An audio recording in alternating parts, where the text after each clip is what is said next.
results will vary.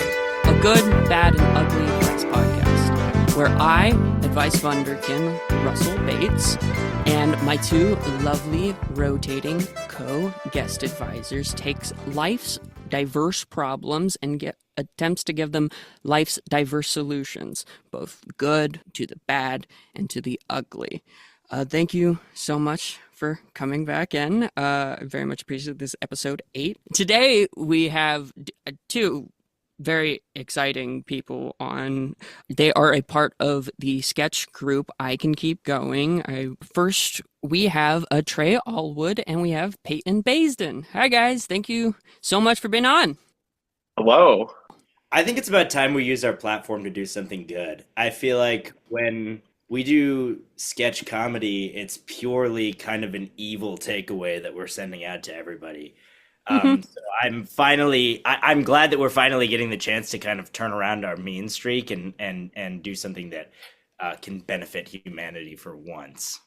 But now you've come into the light of fucking around in the closet for about an hour and a half. Brother, I fucked around in the closet for 17 years. Okay. Nice. Okay. That was quite a zinger. And I think we're both such intellectuals. The way we think about things, we just do more thinking than most people. So it's just kind of like the natural progression, I guess. This is where we're meant to be. We needed to end up on a podcast. Start lecturing people. Yeah. Exactly. You're both Herculean type figures, right? Both very athletic and... Say so. In one word, sculpted. Yeah. So, on this segment, I will call. So, would you win an Olympic-sanctioned Greco-Roman style wrestling match with these famous zoo animals?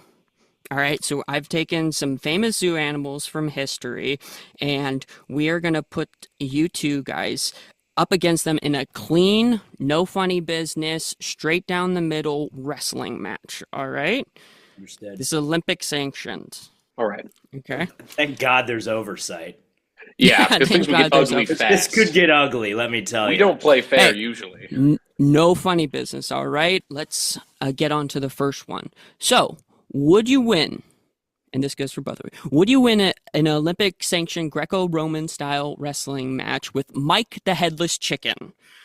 Mike the Headless Chicken, in 1945, lived for 18 months after being beheaded because his brainstem was still intact. He was a sideshow attraction for a long time, and he lived for 18 months without a head.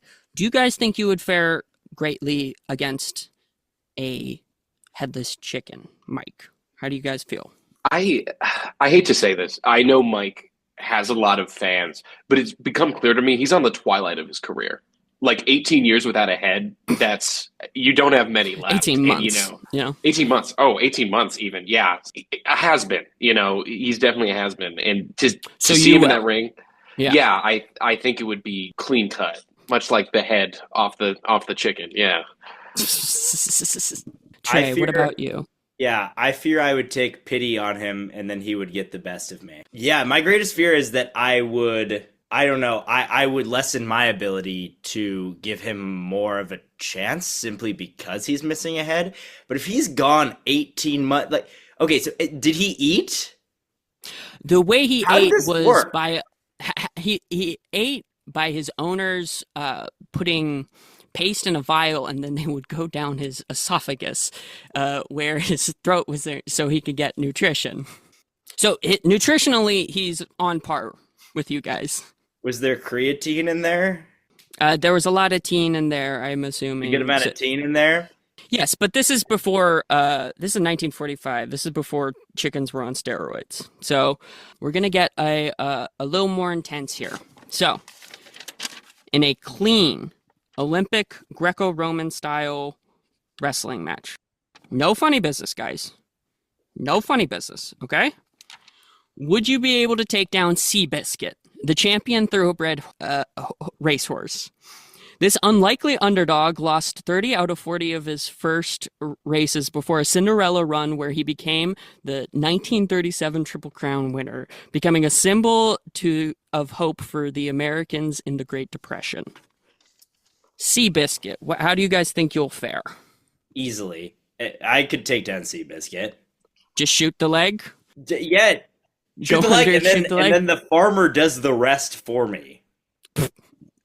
What Seabiscuit? What is he? What is he like? 1-30? Like what? Maybe that was just a fluke.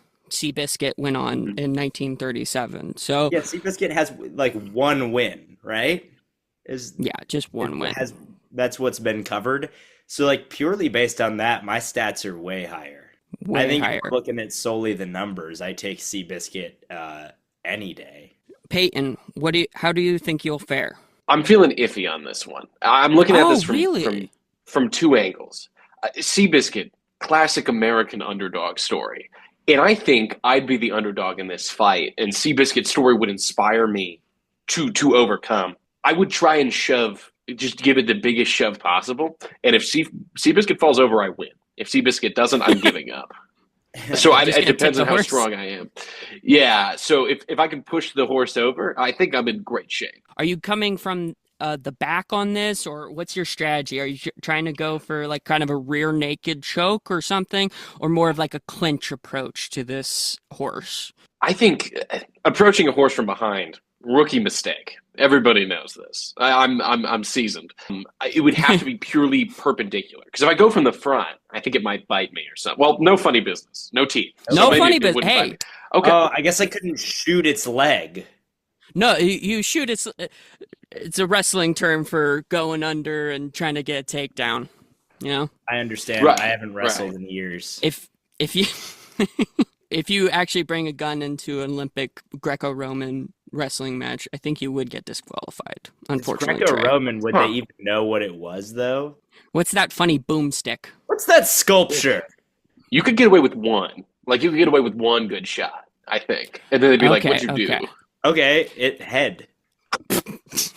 Like it's that simple. So under the pretense that I could sneak a gun into ancient Greco-Roman Olympic-style wrestling match, that makes me all the more confident that I could take out Seabiscuit. But would you be confident in this next opponent?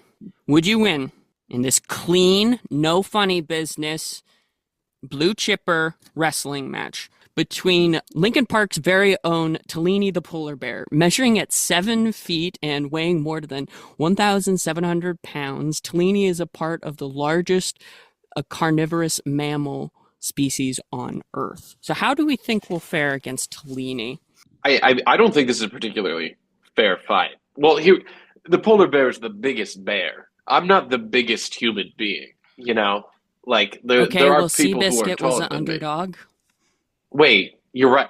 Wait. In the previous match, I will have defeated Seabiscuit and absorbed its sort of underdog spirit. You're taken under the wing of Mike the Headless Chicken, and he starts becoming your sort of training type. Yeah. I'm a lot like Rocky. I don't remember what movie that Rocky was in. Creed. Oh, Creed. Thank you. Rocky Creed. Yeah, I'd be a lot like him, and the polar bear is a lot like that big Russian guy who was played by Dolph Lundgren.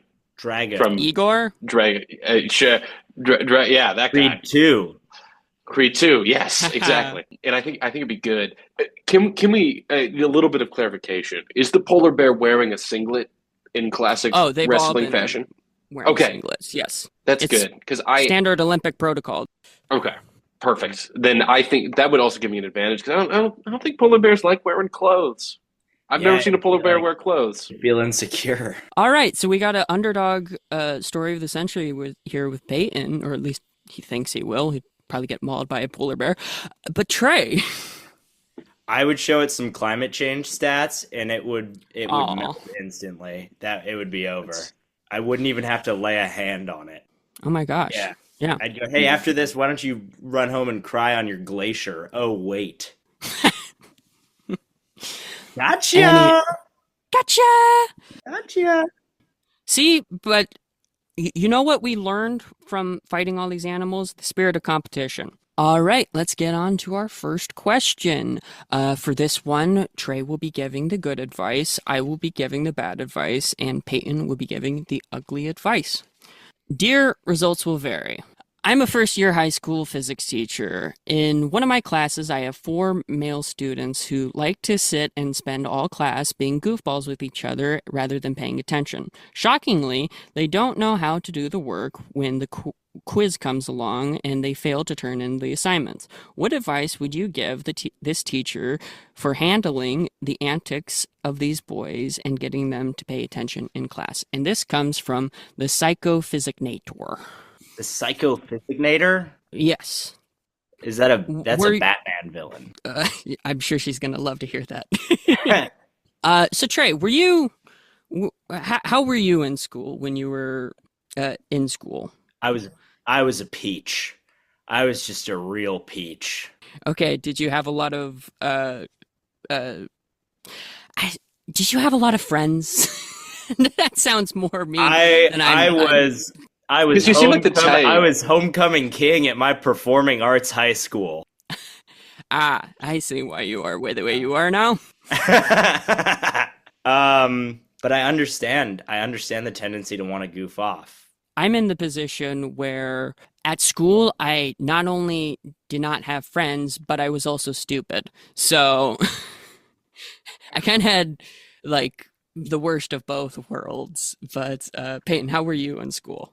I had this really wonderful. You tried? I tried really hard. Guys, I tried in school. I did, but then Nerd. I learned that like school wasn't about learning; it was about getting homework done and taking tests. So I got really good at those things. Honey, you're gonna learn that that's all that life is. You know, all you do is graduate, and then you pay bills for the rest of your life.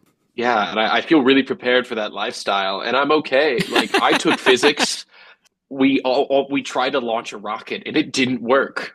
And I was like, this is a beautiful metaphor for life and how things are disappointing. And I learned a lot that day, and that's when I gave up hope. But Trey, the psychophysicnator is wanting to get these kids to engage in the lessons and to apply themselves instead of just, goofing off. How would you suggest the psychophysicnator connect with these kids? You gotta start. Here's one thing that I learned. Here's what really connected me to certain teachers when I was in high school. It was when the teacher openly admitted to the class that they play Fortnite pretty regularly. This is a real thing for me. Some really solid teachers that I had would just be like, guys, after you graduate, add me on Epic Games and I'll play around Fortnite with you. Really, I felt it really endeared all of us in the class to that certain teacher. And hey, if Fortnite doesn't work for you, I understand. It's a game that's been around for a while. Being able to connect with these kids via gaming. Yeah. You gotta be a gamer? Yeah. I've had teachers talk about Animal Crossing. I thought that was very endearing. That's a very endearing game. That's just like a super cute, fun game.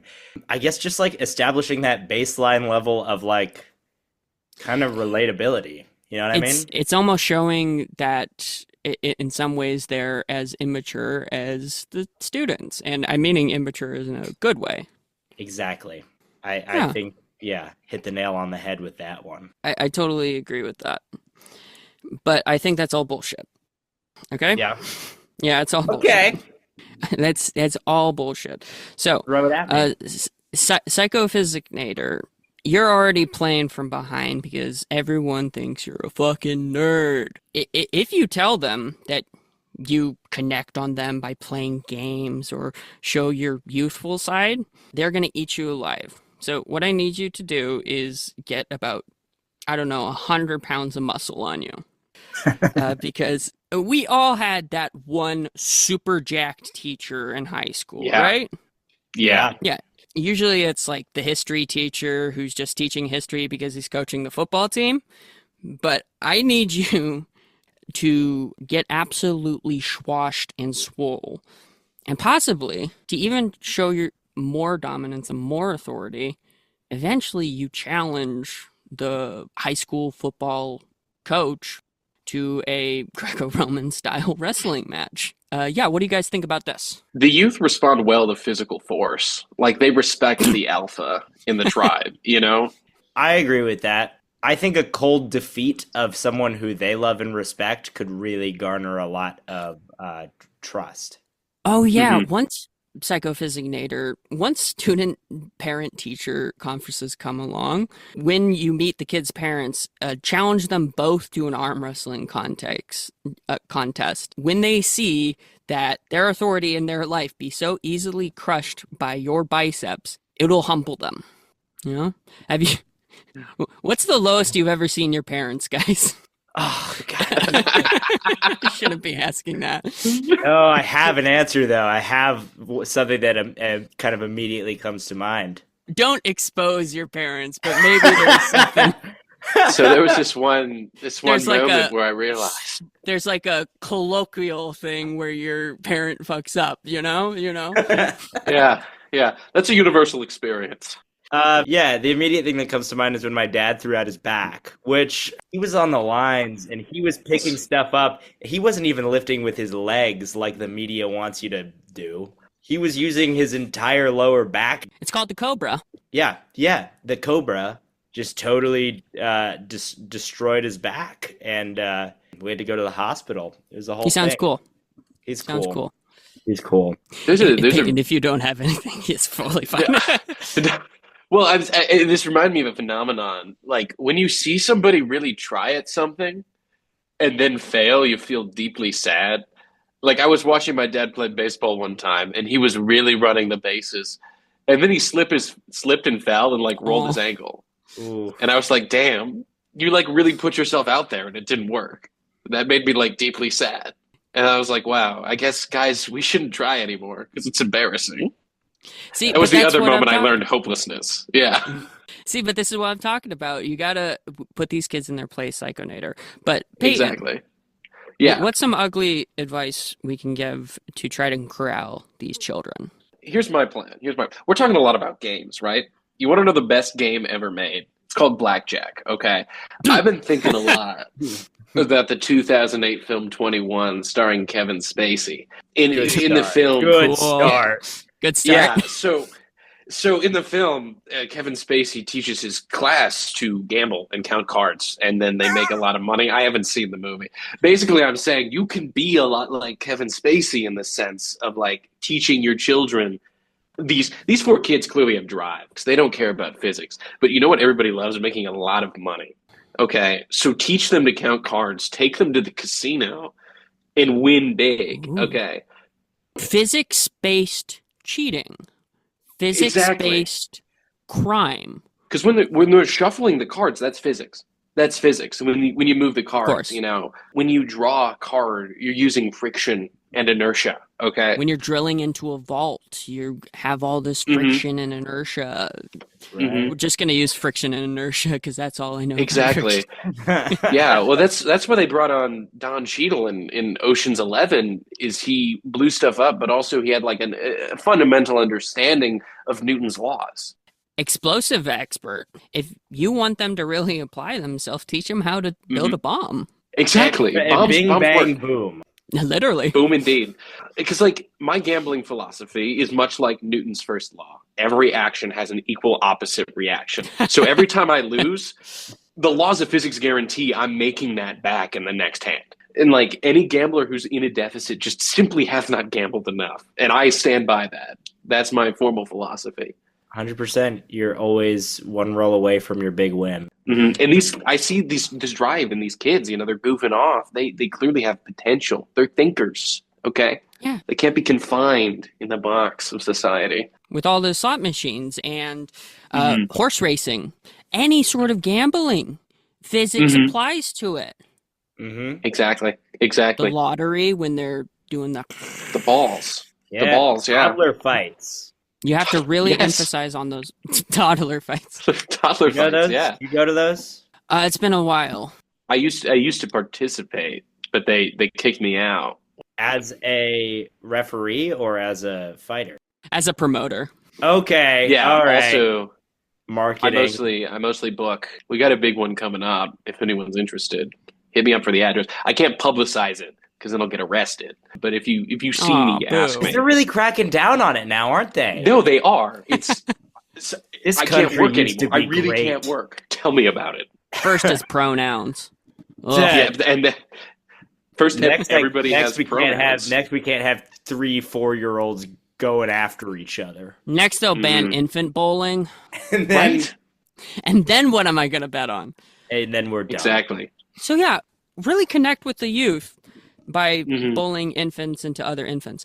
But also connecting to the youth by, playing video games, getting absolutely swole, and teaching them how to count cards with Kevin Spacey. But I think that's all good stuff. So I think we should be getting on to our next question. We hope we help Psycho Yeah.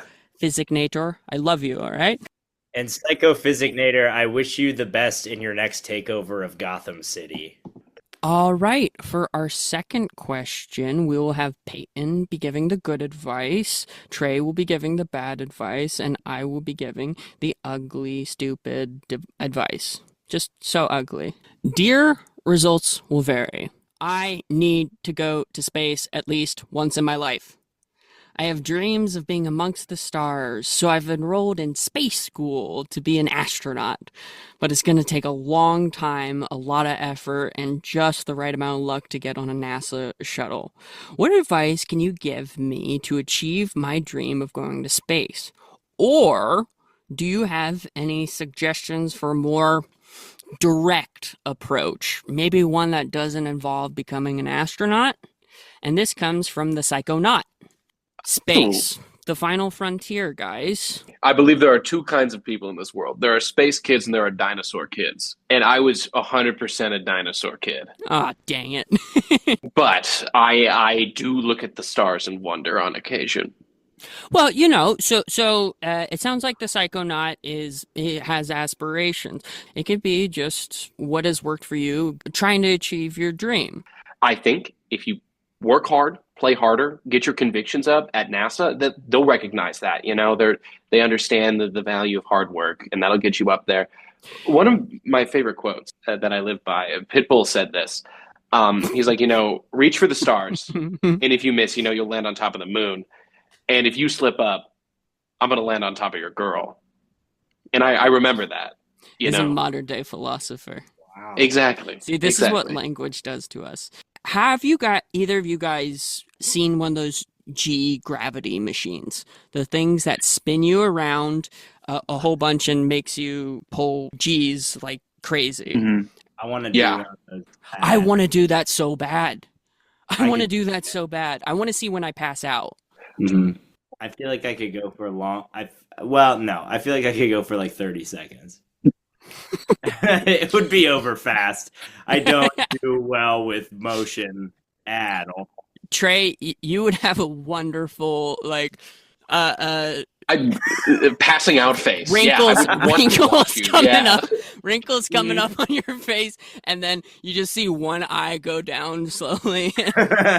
Trey, you would look beautiful during that. There would be liquid coming out of every hole. It would be. I would think if you're going on one of these G machines, they're kind of staying inside there. That's what you think. Trey's a leaker. First and Only one way foremost, to is a truly leaker. know. Listen, I've been told that liquid would stay in my body in many instances, and I've proven that person wrong. They called you the camel in high school, right?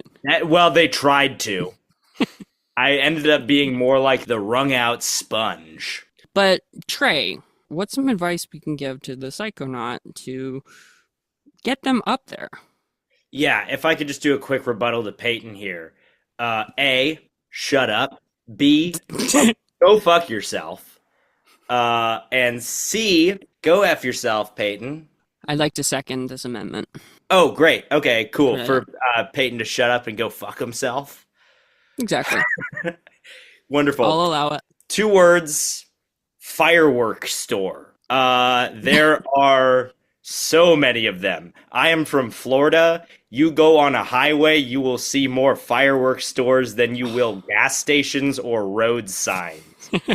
Trey, I'm and- learning more and more about why you became you. You were a Florida's prom king of Performance High School. Yep. That is a recipe for disaster. Just all so many different things. There's too many things infecting the bloodline. So many So, POVs rockets. condensed into one person. Yeah, and let me tell you what, they are cheap. My grandparents and my cousin and I would do these big New Year's Eve celebrations until one of us read a study that it was really bad for birds in the surrounding area, and then we stopped doing it. Really? Shooting fireworks up into the air. None of us Blasting really them out of the elected sky. to think about anything before that. None of us in my family are what's known as free thinkers. So fireworks, is there a big enough firework to launch you up, or are you going to need a lot of little ones? Let me tell you about the disco turkey. Let me tell you a thing or two about the disco turkey. It's a compact, I believe, hexagonal prism, just loaded with gunpowder and all sorts of what have you, dyes. It's going to shoot out quite a few initial little bursts. Fun fireworks. You do it in the middle of the street, typically. Don't do it near a house. Do not do it near a house. Well, Don't do it near grass. It's gonna, don't do it near grandma. Don't do it. Preferably don't do it near anything that breathes. But it's going to shoot out a couple initial bursts just for funsies. It's going to get you warmed up, and it's going to build. It's going to have an arc. It's going to follow kind of classic story structure, and it's going to reach a climactic finale where it's going to shoot tons and tons and tons. I figure strap a couple of those to, I don't know, a lawnmower, and that'll get you into space, and you'll have a nice little spot for you, and you have steering on the lawnmower. Maybe bring a fire extinguisher when you get into space so you can move around Wall-E style. Fire can exist in space because of all that abundant oxygen. Because of all the oxygen. Yeah. As when you're through the atmosphere, you're good. Has anyone come close to losing like a finger from fireworks here? That segues into my next point about the disco. Did I nail it on the head? I have been hit by Prom a firework. king of Florida man. Homecoming king. All Didn't right. Not as I prestigious. didn't want to run for prom king because I didn't want to appear power hungry. I was content with my position, and I stepped down. And quite frankly, I think a lot of politicians could learn from me. Anyway, I am going to continue about this story of how I got hit by a firework. That's pretty much it. That does it. We lit the thing, and it went off wrong, and it hit me in the leg. I was fine. That is bullshit. That is just complete bullshit, Trey. I will admit, rockets are great. But you know what the biggest rocket is? It's those nuclear missiles. Oh, God. Oh, yeah. NASA school, space camp, do some retcon on where these nuclear missiles are held. And then I want you to find a big red button. A big red button that says launch nukes and destroy society. And anybody can press this. I'm surprised somebody hasn't done it already. It shouldn't be that hard. Launching a nuke shouldn't be that hard, right, guys? No. I don't think so. Quite frankly, it should be easier than it currently is, I think. Because I've never been able to do it. What can I say? I'm progressive. These damn liberals trying to shoot. Trying to make the nukes easy. Sue me. I think nukes should be legal. First it's toddler fights, then it's infant bowling, and now they're trying to take away our rights to launching nukes. But I want you to take the power back, Psychonaut. So you're going to press that big red button that says everything will be destroyed and everyone you ever loved will perish in a fiery death. Gonna hug on to that rocket. You don't need anything else. You just need a bear. Kind of bear hug that rocket. And just hold on really tight. And then as it goes up, everyone starts panicking. Everyone gets a ping notification on their phone. It's like, well, you're fucked. You're holding on. Now, what's key about this is timing. All right, so you're going to want to let go of this missile the right time, because sooner or later it's going to curve and it's going to go straight for, I don't know. The fun thing about this one is that when you're setting where you want to go to the nuke, you can put it on anybody. So say you have like a noisy neighbor. You can Yeah. just find And whoever. you can really just contain it to their house too. Exactly. But you're going to want to let go at its apex. And then, whoosh, and we all know how much oxygen is up in space. Mm-hmm. And then you'll just be Stay on floating. fire. Yeah. If there was some... No, I'm not going to say that. Because I was going to ask... You're about to ask us where we would nuke? Because I do have an answer. I've got 5 answers. I'm a journalist.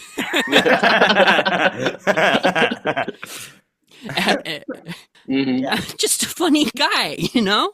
Just a funny guy. Just a real funny guy. But actually, where? Atlantis, North Pole, South Pole. Whoa. Santa's going to have a problem with that. Pacific North. If Santa's real, he'll deflect it. Santa's going to be dust. If Santa's real, then he will deflect it because he has elf powers and he could make a force field. So that's Wait, how Santa has elf powers? Yeah, man, he's a jolly old elf. Doy. Wait, is that why they all... Oh. He does the tap on the nose, he goes up the chimney, he deflects nuclear missile with a large-scale force field. Unless you want to expose where you would want to fire a nuclear missile, Peyton, I think we should. Now, if I said so, they'd start preparing, and I can't have that. Yeah, So. probably best not to. So, Yeah. the Psychonaut, so I'm so glad you came to us, all dinosaur kids, to learn how to get into space camp, and we hope we helped. All right. Let's get on to our third and final question. For this question, I will be giving the good advice, Peyton will be giving the bad advice, and Trey will be giving the ugly advice. Handsome advice. That goes against the entire title of my show, Trey. Call my advice gonna- what you will. I hope you give ugly advice and not super handsome advice, okay? Dear, results will vary. I'm an upstart vigilante crime fighter. Oh, let's go. The streets of this city have been polluted by crime and corruption, and I'm the only one to save it. The only problem is I get the shit beat out of me every single night I try to stop a crime. I'm 6'1" and 150 pounds soaking wet with a max bench press of 2. I have no superpowers, but I'm willing to do anything to get some. Literally any superpower will do. How can I become the hero that this city deserves? And this comes from the Psychopath. Would you guys say you're kind of hero types, superhero? Would you know your fair share about superheroes? Yeah, I see myself as the hero of my own story in many ways. Very heroic on a day-to-day basis. I see myself as the justice this world needs. Right. We're two sides of the same coin. I'm a bit more idyllic. You know, I see the good in humanity, and Trey's really down to earth and realistic, and sees the dark underbelly, you know, of this city, and has to deal with the scum all the time. That's why we work well together. And then I am both your sidekick. Yeah, we share one sidekick. I know. Yeah. I'm the... Yeah, We you have guys toss me custody around. rules. Yeah. Well, being two sides of the same coin, Peyton and I have also been divorced for a couple years. We just couldn't make it work. But Psychopath, man, you got some work to do. So first off, superpowers aren't real. I'm sorry to say this. Santa isn't real. Superpowers aren't real. But you do have a chance. I remember when I thought legitimately I would be a vigilante when I was...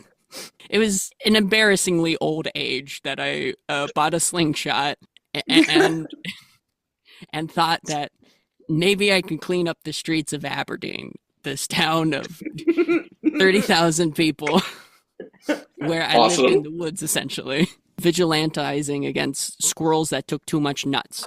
So get in the gym, eat some protein, drink your water, learn some fighting techniques. What is your guys' go-to if a bad guy is coming at you, what's your go-to move? Here's what I'm going to do.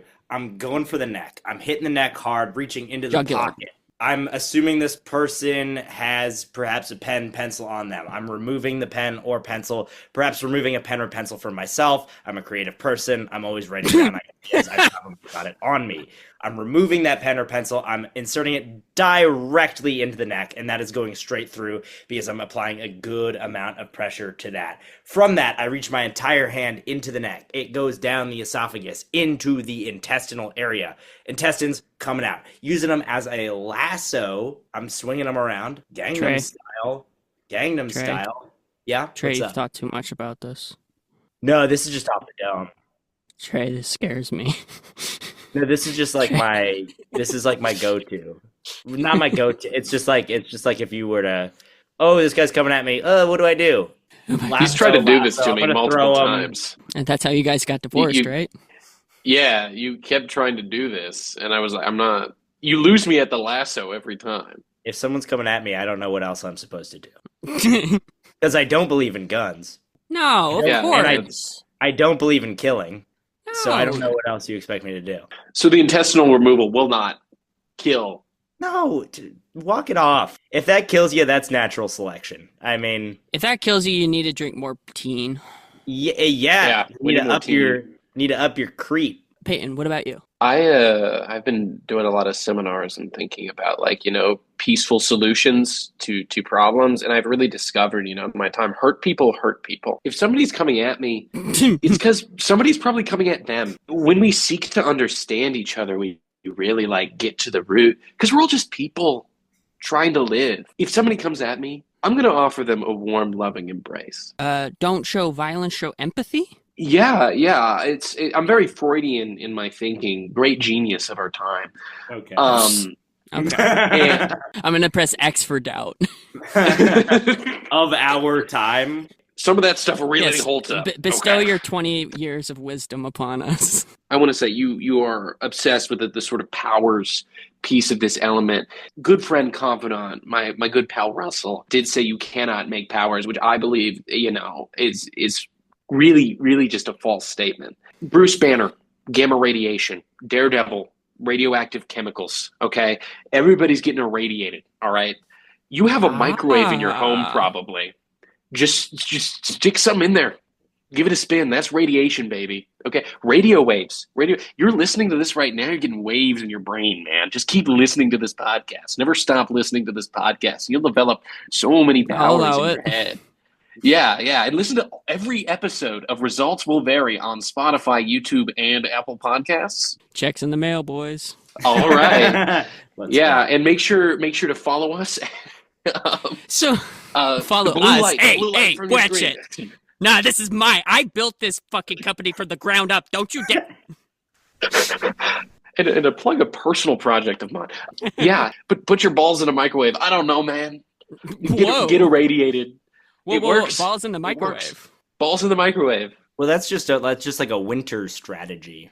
So when you put your balls in the microwave, you're gonna Yeah. get irradiated, and they're gonna morph, into. Did you guys ever Are they? bounce? Yeah, no, they're gonna. Oh inflate. shit! They're gonna inflate. But did you guys ever when you were a kid, Oh, have those bouncy Yeah. balls that you had? You sit on it, bounce. You had a handle on a bouncy ball, and you would bounce up and down. That's you now. Yeah. Mhm. that's gonna ruin me. That's you're not gonna walk. You're not gonna walk normal. Did your parents ever stick you in the microwave when you were a baby? Who remembers when they're a baby? Right? Because you were a bun in the oven. That's true. That's true. That was. Hey, all heyo, right. heyo. All right. Let's go. All right. I like that. That was Zoom. good. Yeah. Yeah. We have There's a death fun drop here. in the closet. Death Drop in the Closet is the name of my alternative band, by the That's how way. you kill yourself. Oh no! Oh no! Very Robin Williams here. God rest his soul. Anyway, That genie was funny. You guys What- dug on me for the intestines thing. yeah, I mean, Sorry we went that was a far step too far. Me commenting on Robin Williams' suicide is a different thing. But Trey, You better not give handsome advice. But The listeners will take this as they will. I'm going to let my soul show broad and wide. So for starters, psychopath. You said psychopath is 150 pounds soaking wet. yes. First of all, dry the fuck off, brother. You're not going to get anything done when you're slipping and sliding around covered in water, okay? Next up, sure, we've established maybe there aren't powers. Maybe superpowers don't exist in this universe. Guys, some will say multiverse travel is becoming a hack storytelling device, and it's becoming oversaturated in current media. What I will say is the real world is quite different from media, and we got to do what works sometimes. I have a lot of thoughts on multiverse travel. I have a lot of thoughts on how it could potentially work. The best option is waiting around for somebody else in another universe to invent multiverse travel because they probably have better resources. They got different resources. Yes, yes, Russell? Yeah, sorry, I'm just raising my hand to the glass. Yeah, I'll answer your question. Can't you, if you rub your hands hard enough, you can open a wormhole into the other universe, right? You just in theory. Just go. Let's all give it a go here. See if we can get all something. All right, wait. Maybe we can all... All right. 3, 2, 1. No, that's... That angle of my camera looked very bad. Like this.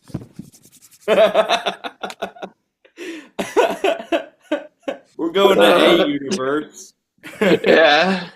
We're escaping to somewhere. Multiverse travel. Wait around. Wait for somebody to invent it in another universe. They come here. You take them down. Whatever means necessary. And you jump to universes. And you try to get powers from them. Because what alternate universe version you would you want to meet? I'd want to meet Fish Monster Trey. Fish Monster Trey? Trey, who lives in a lagoon and has gills and is green and has like webbed fingers. I was thinking I'd want to meet the version of myself that like made a bunch of choices, but like had worse outcomes than the choices I made, so that I like really feel good about myself. I would also like to meet Trey Fish version me. Yeah. So the Trey and fishified version. Fish monster. The universe where I wasn't me, I was Trey, and then Trey wanted in his universe to meet a fish version of him. And well, we hope we helped, Psychopath. You sound like a very sane person. And with Peyton's therapy and Trey's Fishman and I don't even know what I said. I haven't been thinking this entire episode. No, I was jerking off. That was it. That was it. Oh yeah, that was jerking off. That was my favorite part of the episode. Yeah. And that was the result. So guys, thank you so much for coming on. It was really a delight to have you guys. Let's get some plugs on. So Peyton, where can people find you? What are you doing? Oh, as always, follow at Keep Going Sketch.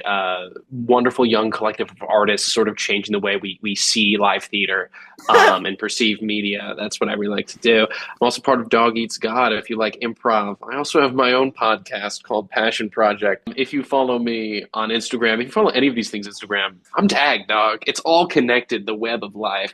But start with Keep Going Sketch, at Keep Going Sketch on Instagram. But Trey, where can people find you? The Ace of Spades, I hear. Yeah, that's right. I am the Ace of Spades. I'm also sometimes known in some circles as Razorblade.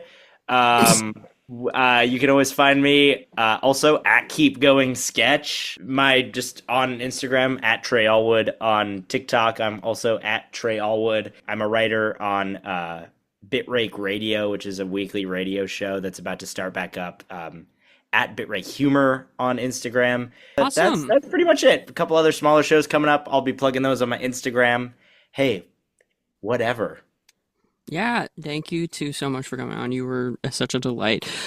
For Results Will Vary, thank you for listening. It's so fucking cool that you're even engaging. If you are even engaging, this is a small little project, and I'm so glad to have delightfully talented people like Trey and Peyton on. You can find Results Will Vary on Instagram at Results Will Vary Pod. You can email your questions at resultswillvarypod@gmail.com. But I would say that any of the advice you heard today, take all of our advice with a Mediterranean grain of salt. But if you do take our advice, just remember that results will vary. Bye-bye! Goodbye! Goodbye! Goodbye! Bye! I'll miss you. Aww.